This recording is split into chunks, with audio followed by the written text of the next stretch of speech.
ክብሮምዬ እንዴ ነሽ? ደህና ነኝ። መተቃቀፍ አስፈላጊ ነው እንደ ተራራቀ ሰው ምን ችግር አለው? መተቃቀፍ እኮ ደስ ይላል። እሺ ማለቴ ማታ ስለሰጠኝ መጽሐፍ እኮ ላመሰግን ነው። እሱ በኋላ አይደርስም ነበር? አይ አሁን ባመሰግን አይሻልም?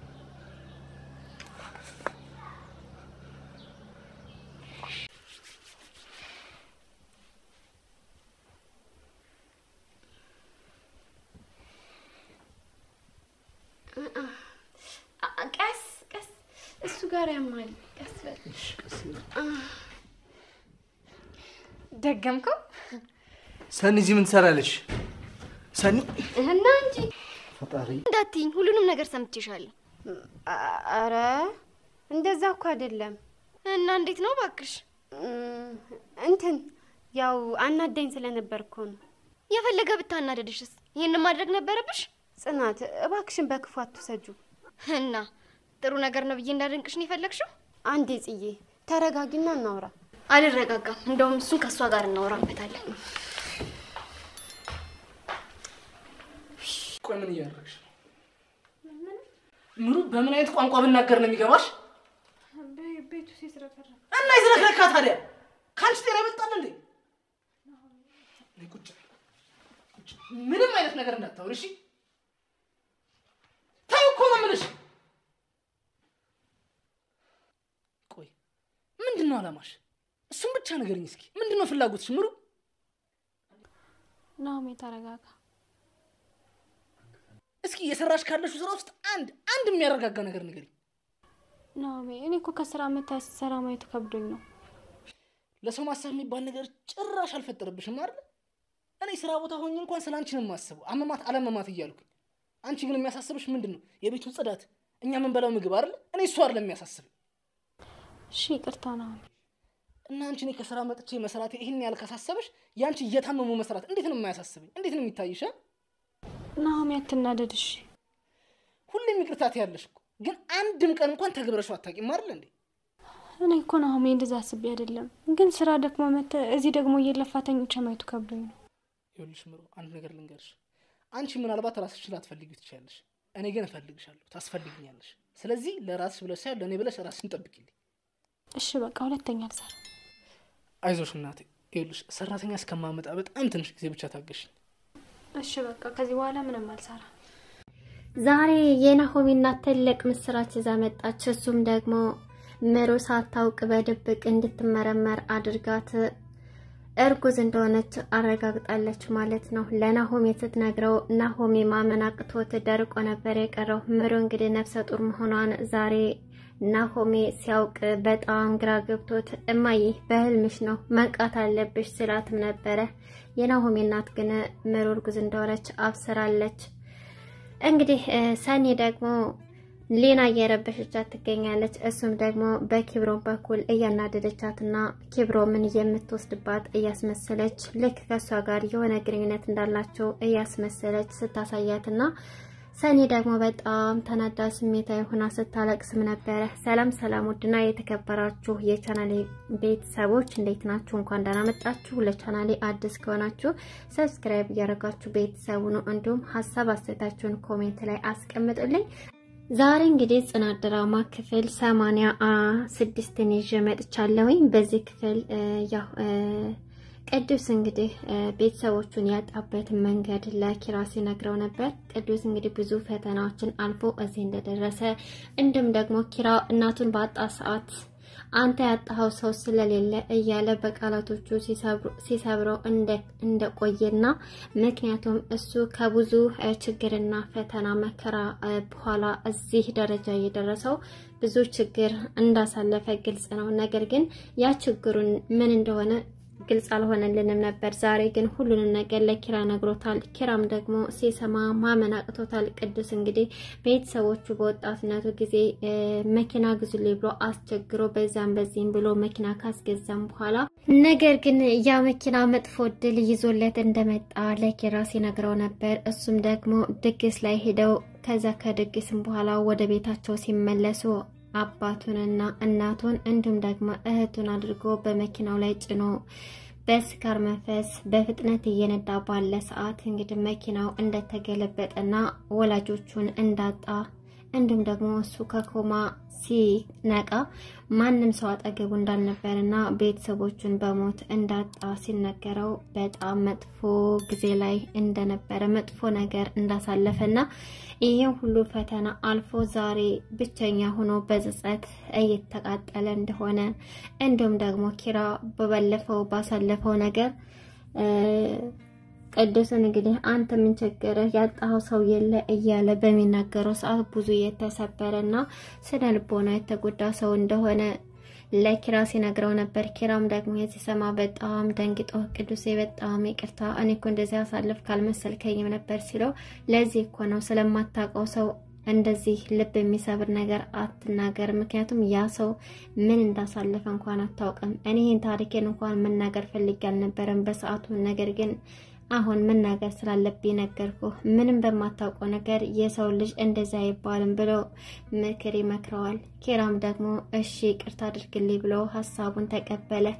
ሊና እንግዲህ ሰኔን እየረበሸቻት ትገኛለች። ሰኔ እንግዲህ በኬብሮምና በሊና እየቀናች ትገኛለች። እንዲሁም ደግሞ ምንኛ ነው እኔ እኮ ድሮ እንደዛ አልነበርኩም ነበር እህቴ ስትመክረኝ እኮ እሺ ብዬ ነበር የምቀበለው አሁን ግን እህቴ ስትመክረኝና ስትቆጣኝ እንኳን ለምን እያልኩ መከራከር ጀምሬያለሁ ምን ሆኜ ነው እንደዚህ የተቀየርኩት ቤቴስ ደግሞ እንደዛ ለደቂቃ ወጥቼ ወደ ቤት እስከመመለስ ድረስ ምቸኩል ሴትዮ አሁን ለምንድነው ቤቴ እንደዚህ ያስጠላኝ እያለችም ስትል ነበር። ይሄ የሆነበት ምክንያት ደግሞ ኬብሮምን ስለምታፈቅረውና አሁን ደግሞ በሊና ምክንያት ያጣውት ያለ ስለመሰላት ነው።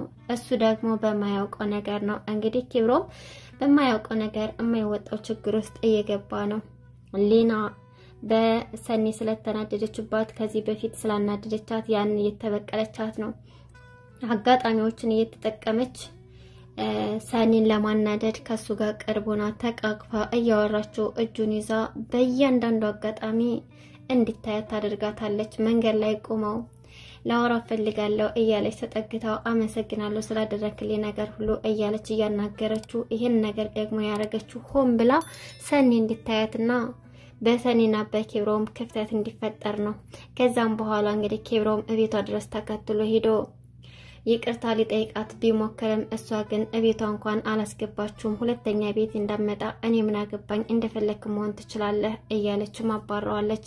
ያለውን ነገር ሊያስረዳት ቢሞክርም እሷ ግን በጥፊ መታው ነበረ። ሰኒ እንግዲህ ኬብሮምን በጥፊ መታዋለች። ከመታችም በኋላ በጣም ተጸጽታ ነበር። ምክንያቱም ኬብሮም እኔ የሴት ልጅ ነኝ እሴት ላይ እጅን አላነሳም ብሎ አትቷት ነበር ሄደው። ነገር ግን ዝምታው ደግሞ ለሷ ትልቅ ቅጣት ነበር። በጣም ፈርታ ነበረ። ከዛም እንግዲህ በሌላ ጊዜ ተቀጥረውና ይቅርታ ለመጠየቅ ካፌ ቀጥራው ነበርና እሱ ደግሞ ሳይመጣ ይቀራል። ከዛም በኋላ ብቻዋን ተክዛ ለረጅም ሰዓት ስትጠብቀው በቆይም ሳይመጣላት ሲቀር ጊዜ ቅዱስ ጋር ወደ ቤት ተመልሳለች። ሰኒ እንግዲህ በጣም ውስጧ ትክክል አይደለም። ጽናት ደግሞ እንግዲህ ያው እየተፈጠረ ያለው ነገር በጣም ግራ ገብቷታል። ምክንያቱም ሰኒ እውነታውን እየተናገረች አይደለም። ኬብሮምም እንደዛ አሁን አዲስ ጸባይ አምጥቶ ቤት ውስጥ መነጫነጭ፣ ማኩረፍ፣ ብቻውን ክፍል ዘግቶ መቀመጥ እንደነዚህ አይነት ነገሮች እያዘወተረ ይገኛል። ምክንያቱም ሰኒን እየቀረባት ባለ ቁጥር ሊና ደግሞ ሰኒን ከኬብሮም እያራቀቻት በምታደርጋቸው ድርጊቶቿ ሰኒንና ኬብሮምን እያራራቀቻቸው ትገኛለች።